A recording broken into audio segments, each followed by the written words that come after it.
I mean, we're obviously a group of warriors here, and we're heading into battle. And there was a saying that Crazy Horse had that he picked up in this dream. And his saying was, Hanta Yo. And it meant, it's a good day to die.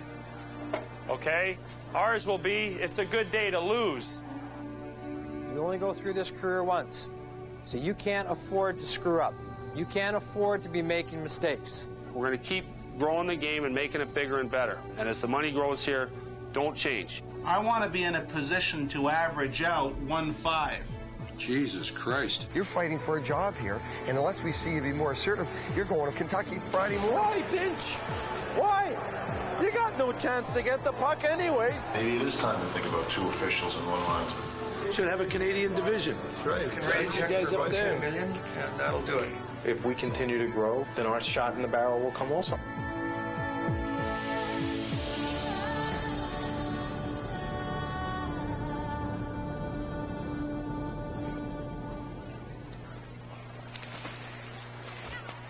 The NHL regular season lasts a grueling 8.5 months. Summer is traditionally when players and their families get a chance to unwind. For 25 years, summer has come early for the Washington Capitals. But not this year. Keep down, straight down. Always the underdogs, never seriously considered a Stanley Cup contender. Last week, the Capitals surprised just about everyone in the hockey world, themselves included, by winning the Eastern Conference Final. Okay, thanks, Mr. Clinton. Thanks for calling, and we'll be down there next week. Please say hi to Monica for us. 2 days from now, team coach Ron Wilson, general manager George McPhee, and the players will be in the Stanley Cup Finals for the first time in franchise history. By the time the shot Washington is made up of veterans and rookies. Should I just leave Cruz go in front? Oh, no, you gotta eliminate him. You gotta eliminate him. It just is one of those. This could be Dale Hunter and Craig Berube's last chance at a Stanley Cup. At least It's assistant coach Tim Army's first. Forwards to get into it the way they can. And then we'll be able to bang away, and get our opportunities. Hard hits and patience may be the keys to victory this year. Obstruction will not. Halfway through the season, the league asked its referees to enforce the existing rules against obstruction more stringently.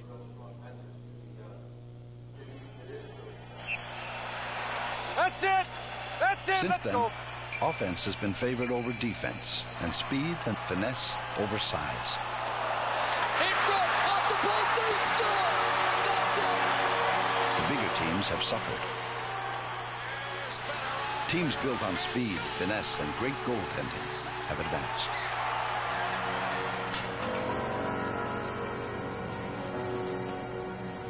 What's wrong? Quiet, what's wrong? Washington's path to the Stanley Cup Finals has not been easy.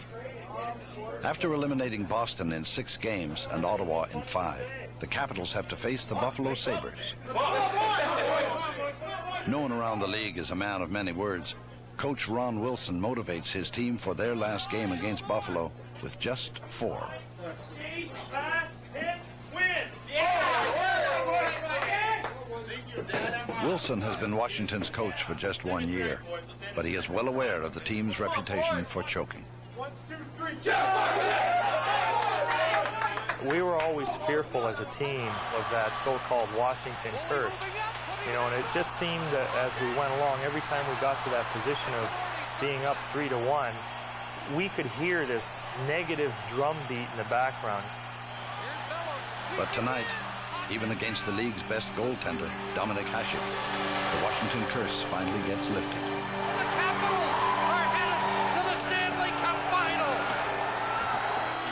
They've lost. They've lost in 4 3 straight. Canadian teams make it to the playoffs this year.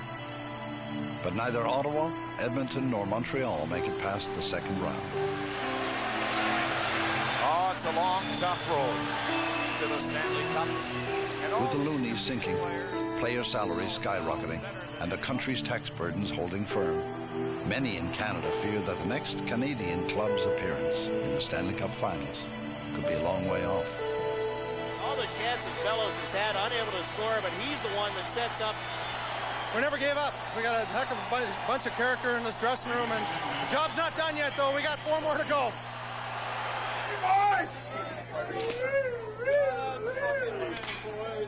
The NHL's theme this year has been internationalization.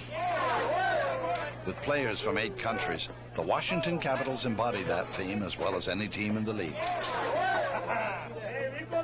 But do they have what it takes to go all the way? They tore the number off.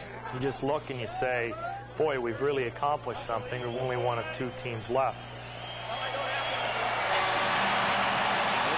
Washington's opponents are the defending Stanley Cup champion Detroit Red Wings. Detroit has advanced to this year's Cup Finals by beating Phoenix, St. Louis, and Dallas. Loaded with superstars, Detroit more than capable of playing a physical game, too. Led by Scotty Bowman, the winningest coach in NHL history, Detroit will be Goliath to Washington's David in the upcoming contest. Yzerman takes it straight to the dressing room. They didn't pass it around. It's the other one they want to pass around.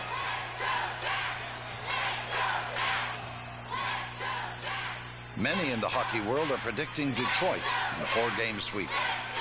But Washington's coach has other ideas. Ron Wilson will do whatever it takes to motivate his team. For the Boston series, he made his players watch The Wizard of Oz.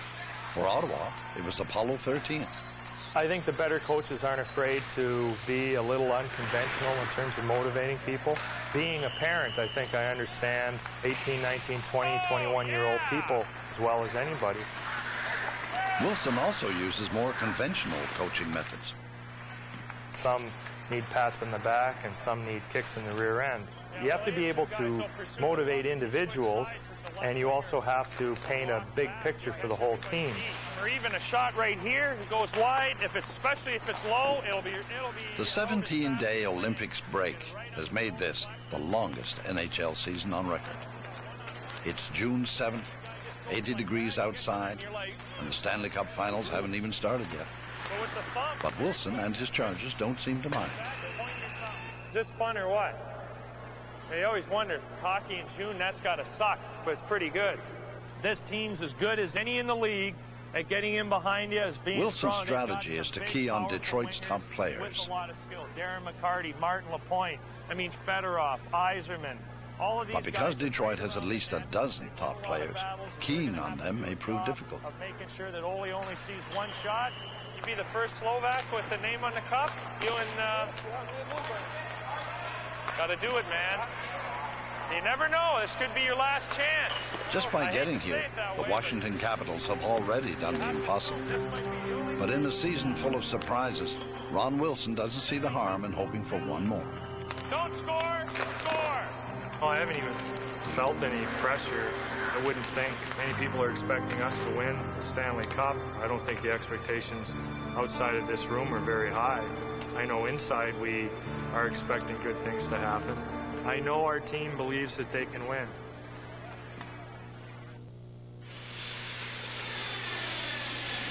Injuries have been a serious problem in the NHL this year.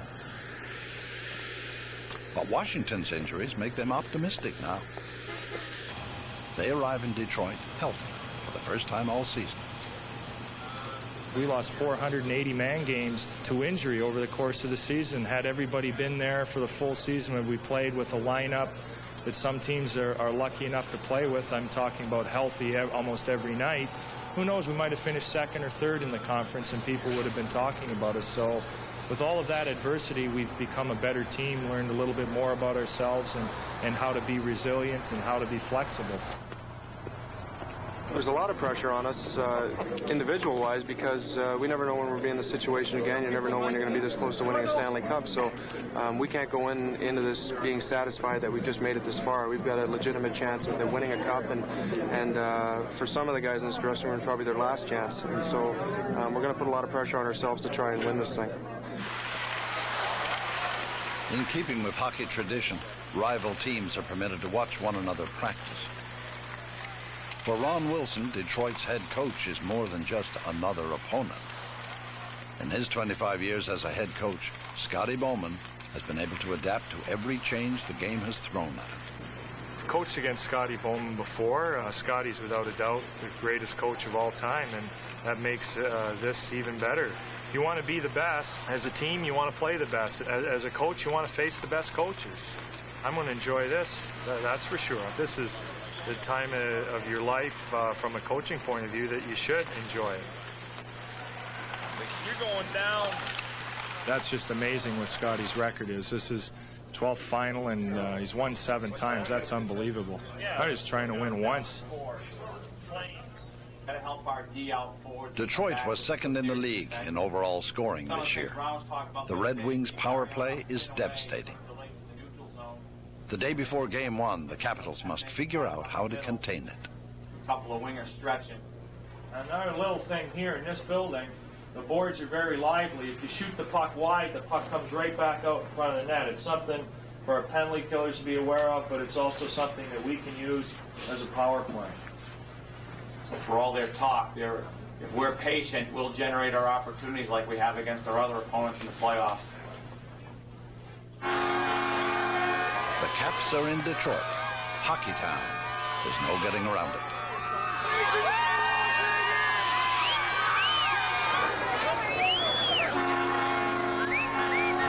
Wilson tries to persuade his players not to be intimidated. We've lost 5 games in the playoffs so far and won 12. They've lost 6 and they've won 12 too. Phoenix and St. Louis, teams that aren't as good as us, came in here and beat them in games in Joe Louis Arena. And then they fell apart later on as the series went on under the pressure of the Red Wings. If we're going to lose this series, it's going to be in 6 or 7 games. But I don't think that's going to happen at all. I think we're going to win the series. It's that simple. I think everybody in here believes that too. This is Detroit's 3rd trip to the Stanley Cup final in the last 4 years.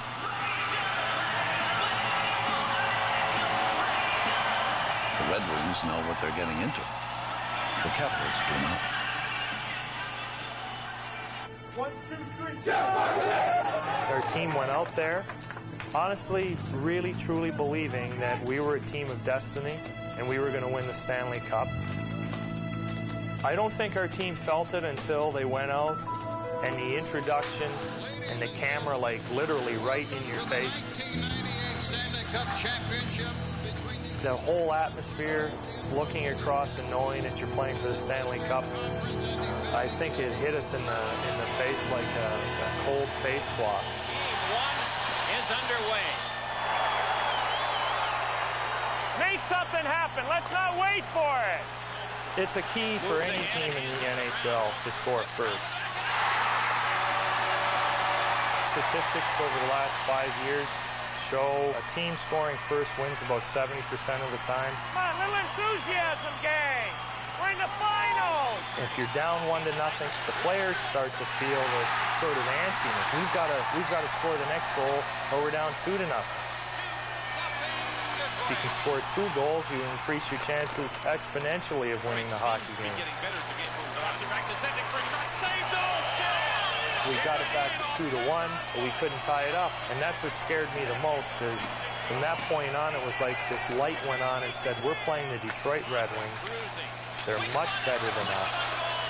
We're not going to beat this team. And the Detroit Red Wings have won Game 1 of the Stanley Cup Finals.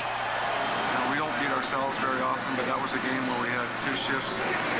We just didn't play very well. We had our top lines against their 3rd and 4th line, and their 3rd and 4th line was better than our top 2 lines. And it cost us a game, 2 shifts back to back. Detroit is not a team that turns away. I think our team was really discouraged. We didn't play very well. They knew the Red Wings were going to play better, and we weren't sure if we could play much better than we had over the last 2 periods, and we still couldn't beat them. Learn from our mistakes and be ready to go Game 2.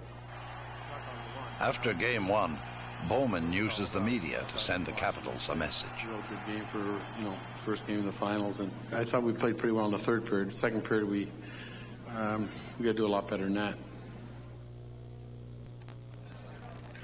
There we go. The annual NHL entry draft is less than 2 weeks away. The coming year's top 10 draft prospects visit the finalists' dressing rooms.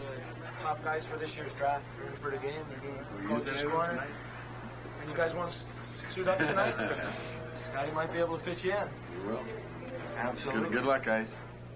9 of the top 10 prospects are Canadians. Michael Henrik. For inspiration, they get to meet Detroit's Sergei Fedorov. Come in and check your room out. Good. Just 28 years old, Fedorov will earn $28 million US for this year's efforts. Good luck to you, okay? Yeah. Thanks. Have fun around. We're yapping at him from the bench. By yapping Wilson is concerned that his team is as awestruck by the Red Wings as the draft prospects are.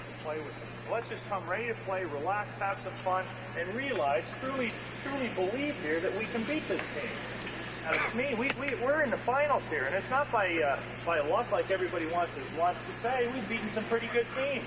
Now, obviously, Detroit is the best team in the league. So come ready to play tonight. Come believing that we're going home with a split, and then we take charge of this series. Come on, boys!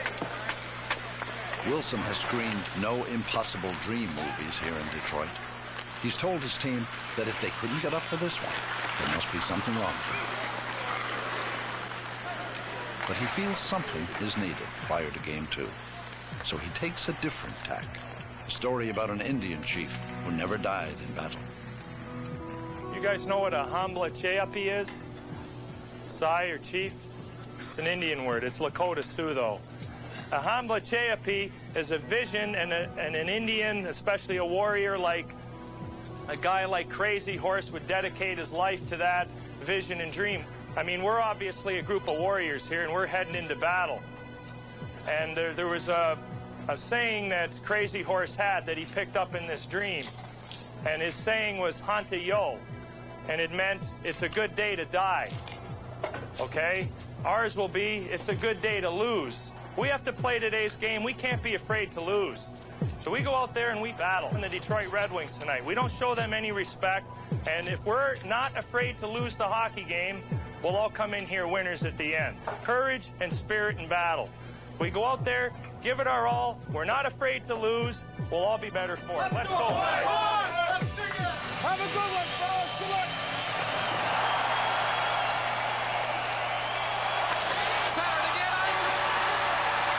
The Red Wings again jump off to an early lead. But Washington goalie Olaf Kolzig keeps the Caps in.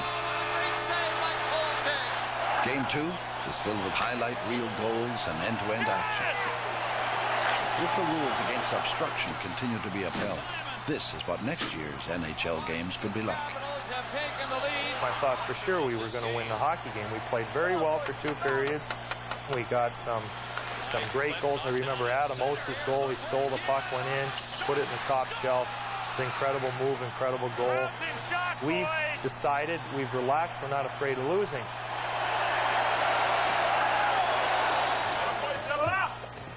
After 40 minutes, it looks like a good day for winning. We're going to have something right now. We're going to have something. Come on, Turbo. Come on now. There you go. Come on, Mike. Come on now. Come on, Scoop, sir. There you go. Come on now. Come on now. In the final period, Detroit pours it on. The Capitals find themselves exhausted and overmatched. They made it 3-2. We made it 4-2. Then they made it 4-3. I mean, horses are let out of the barn big time. It's one way, and then in the middle of a change, Esa Tikkanen steals the puck, and he goes in alone. And he made a great move, and he missed the net. And it was like we lost. It was, I can't describe how our bench sunk, and yet we were up 4-3. And it's one of those things that anybody who coaches or anybody who's a parent understands. The Red Wings have tied it. And we are going to overtime. Our team was defeated at that moment, and it didn't seem as if anything I said was going to matter. And we came into our room, I'm looking in their eyes, and I'm trying to get a feel. Is he looking confident? And without the look, we weren't going to win the hockey game. Catch your breath, everybody. When we try to rally the troops, this had happened before. This had happened in Game 2 against Buffalo. But in this overtime game, we weren't even close. And it just seemed inevitable that the Red Wings were going to eventually score, and they did.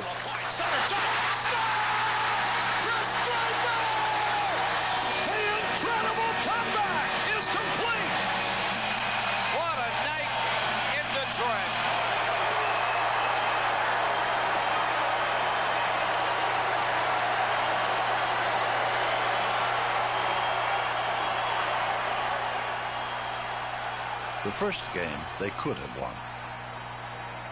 The second they should have won. It's been a huge disappointment, but Ron Wilson puts on a brave face for the media. We'll bounce back. I mean, we bounced back. Yesterday they've beaten us by a goal in each game. We had the win right on Esatikinen's stick, for God's sakes. Could have made it 5-3. It didn't happen. There's a lot of positive things we'll build on, and we'll bounce right back at home. You know, we have to win one game in Detroit.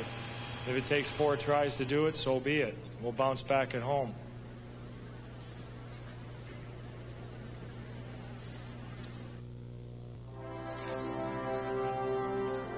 Washington is a football town, not a hockey town. Maybe now that'll change.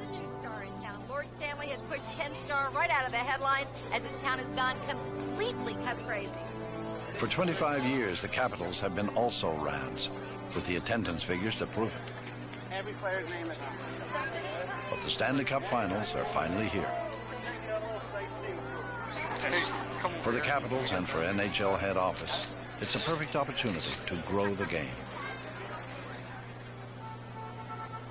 Washington is only down 2 games. 45-second vignette. With his team back on home turf, first-year Caps GM George McPhee is looking to turn things around. It's just kind of Godzilla dancing around. It's kind of goofy, but I think people, the fact that it's Ole, it might get people going just a little bit. Ole Kolzig's nickname is Godzilla. The PR department takes it from there. To some sort of upbeat music to the drop of the puck. We really need a boost from this crowd to get these guys up. I talked to Wills today. He's in good shape. He's ready to go. I think we're going to make some changes in the lineup and get these guys pumped up again. And as long as our crowd is there to pick them up.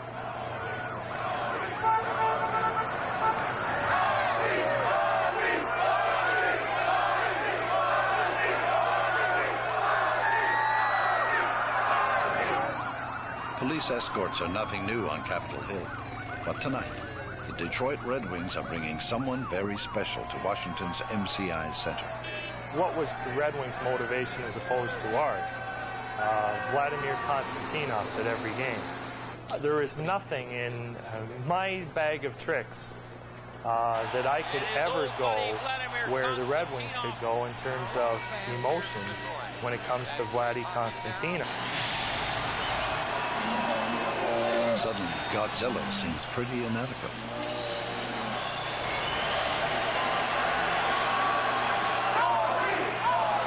Almost half the teams in the league have either been sold or relocated in the last 5 years. Not Washington. Abe Poland, a multimillionaire real estate magnate, has owned the Capitals since their inception 25 years ago. Tonight, it's his turn to try to motivate his team. I'm proud of you guys. This is the first time in the history that a Stanley Cup final is being played in the nation's capital, the most important city in the world. So that's due to you. It's absolutely an unbelievable achievement to bring us to where you are, and I know you're going to keep going, and we're going to win the Stanley Cup. So all I want to do is wish you well, and after the game tonight, I'll be back here to congratulate all of you. So go get them. Go get them. Okay.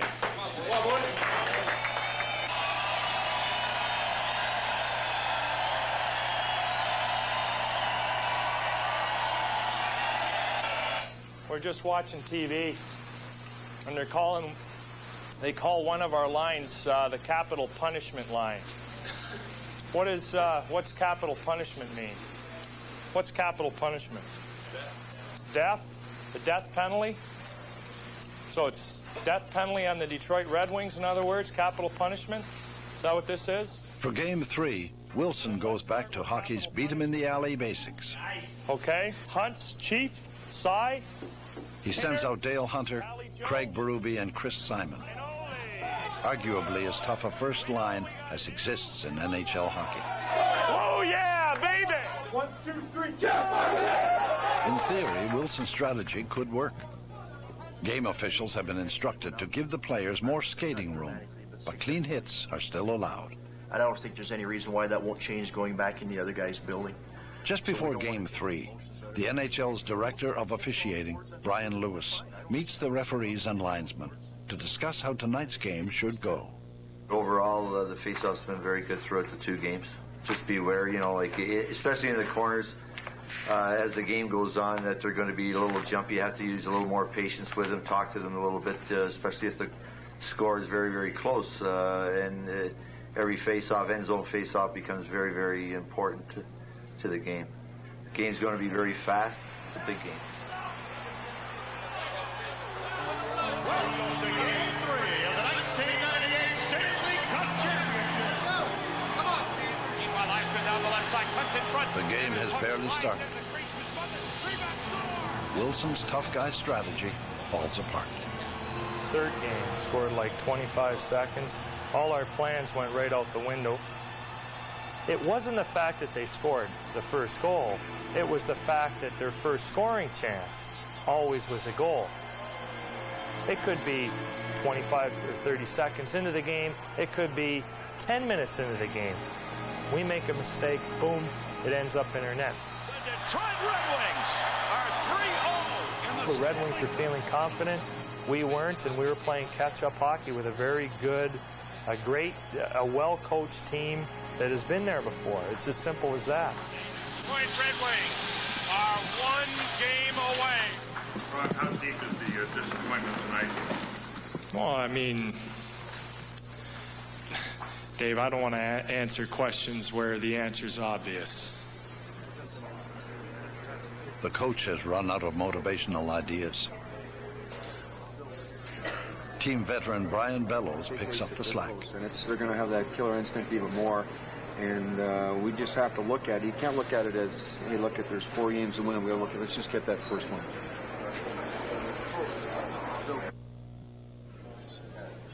Before Game 4, NHL head office and the league's GMs hold their final meeting of the season in Washington's Grand Hyatt Hotel. The focus is again on what can be done to increase goals in the coming year. I'd like to go through some scheduling. In addition to tightening up on obstruction, several new rules will be brought in. The nets will be moved out. The crease will be made smaller. Restrictions on goalie equipment will be more strictly enforced.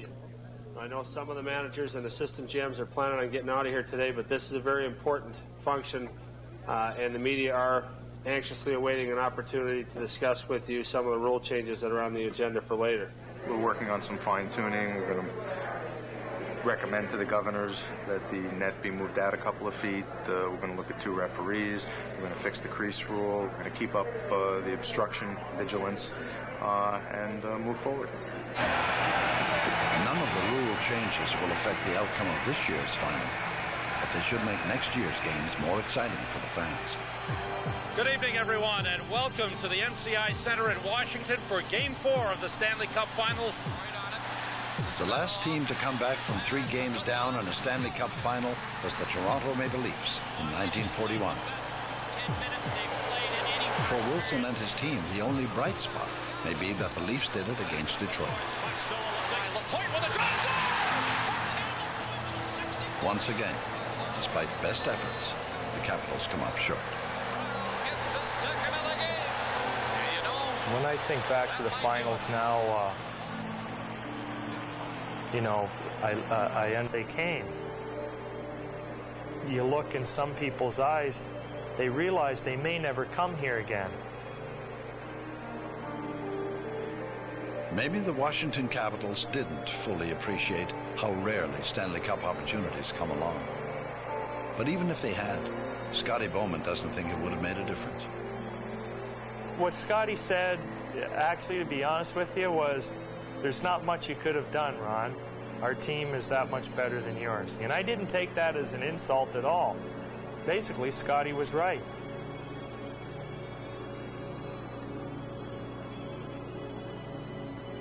It may be a while before his players can go out with their heads held high. But for Ron Wilson, it's been a pretty good day for dying. How can you be embarrassed or say that we're losers? We're not losers. There's 24 other teams that would have died to get swept 4 straight in the Stanley Cup Finals. I know that for a fact. I'm very proud of our team.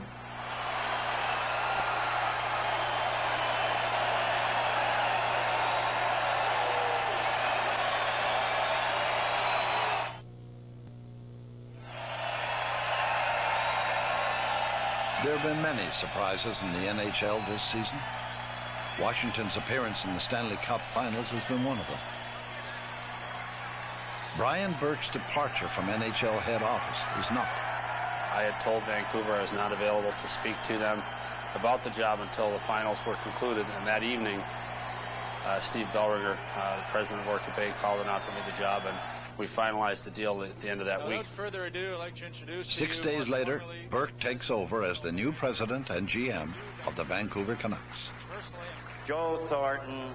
A lot was expected of last year's #1 draft pick. So far, it hasn't happened.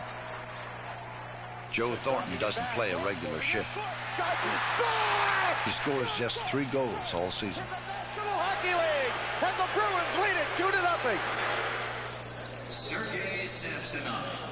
A year ago, the #8 draft pick's lack of size was cause for concern. But this year, speed and finesse became more of a factor. Sergei Samsonov winds up scoring 22 goals for Boston. He wins the Calder Trophy as Rookie of the Year. I want to thank my family for giving me all support during all year. There's a man in the room who's the reason why I'm here. He's been helping me a lot during all my career. He's been caring about me the most. Dad, this one is for you. Thank you.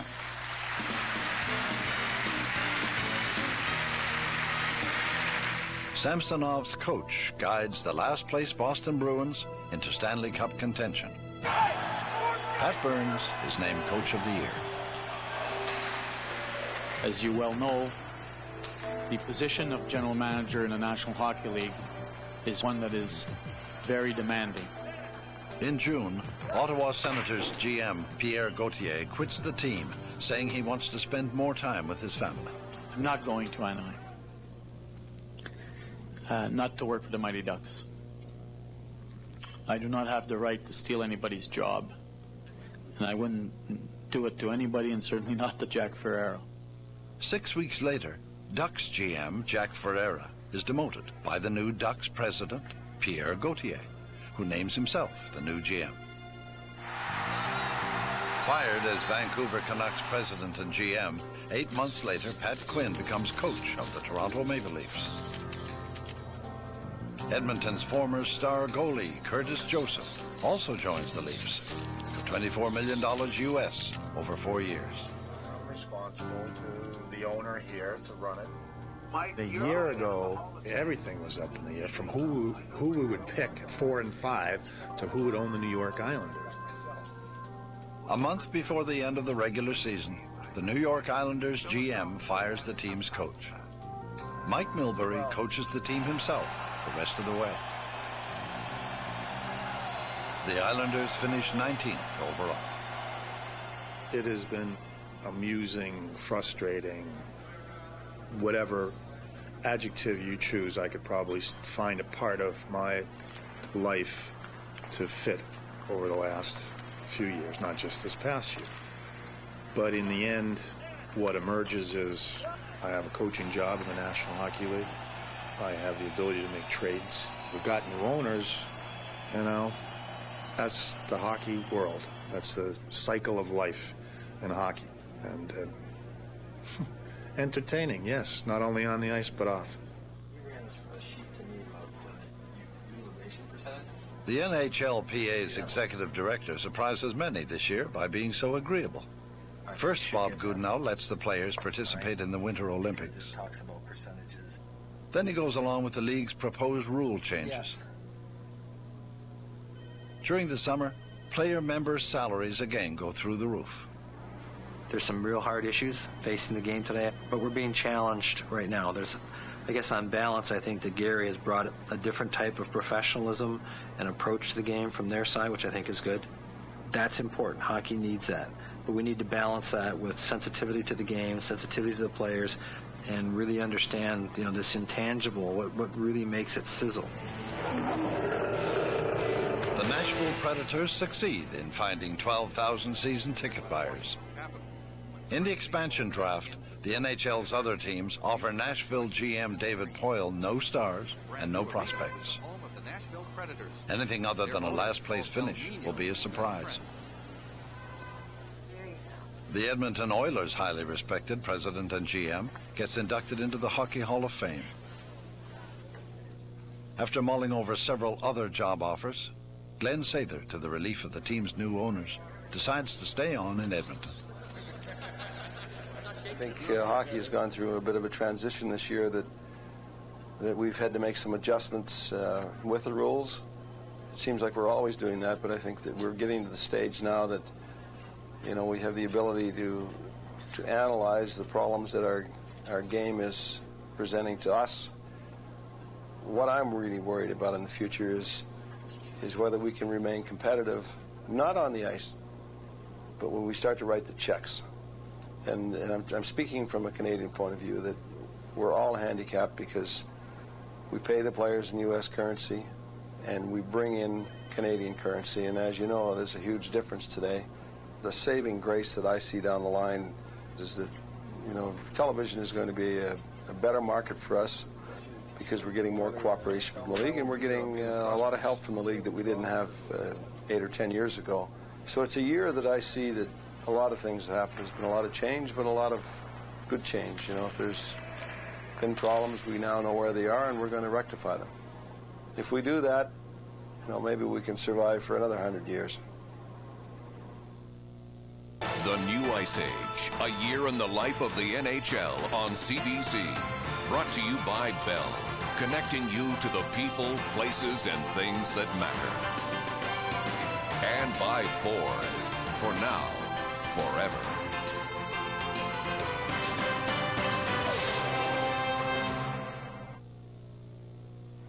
The biggest surprise in the NHL this year belongs to Gary Bettman. In August, the Disney Corporation pays the NHL $600 million US for the right to broadcast NHL games on ABC and ESPN for the next 5 years. The deal means an extra $4 million US for each NHL team. I think we're getting fair value. I don't believe our rights were worth a penny less than what we got. And I think ABC and Disney are going to do very, very well with this package. And so, you know, the fact that our ratings may have been down 1 year, the fact is our demographics are strong. We have growth potential. But even if we don't grow at all, this will be a good deal for them. And I believe we're going to grow. And if we grow modestly, this will be a terrific deal for ABC and ESPN. In Canada, the league has negotiated new deals with CBC's Hockey Night in Canada and CTV Sportsnet. Regional TV deals with Sportsnet and TSN will also earn more money for individual teams around the league. Taken together, all the new television revenue could mark the beginning of a solution for struggling small market teams like Edmonton, Calgary, and Ottawa. Relative market size to market size, the Canadian deal represents a more impressive commitment. CBC will continue the terrific job that it's done over the years covering our games. CTV Sportsnet will be a good addition. There's only one aspect of this relationship, the ABC-ESPN one, that should garner any attention in Canada, and that is there's now more money in U.S. dollars that's being divided equally, that's being sent north of the border to our Canadian teams. And that is nothing of continuing to grow the game and get exposure. On a couple of other levels, the season was not as strong as I would have hoped.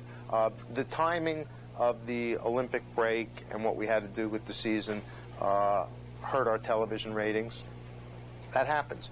The game scoring was down again, and I think in the second half of the season, by beefing up the obstruction standard, the rule changes that we're putting into effect for this year, be it the shrinking goaltender equipment, shrinking the crease, moving the goals out, looking at the possibility of the two-line pass, the phasing in of 2 referees.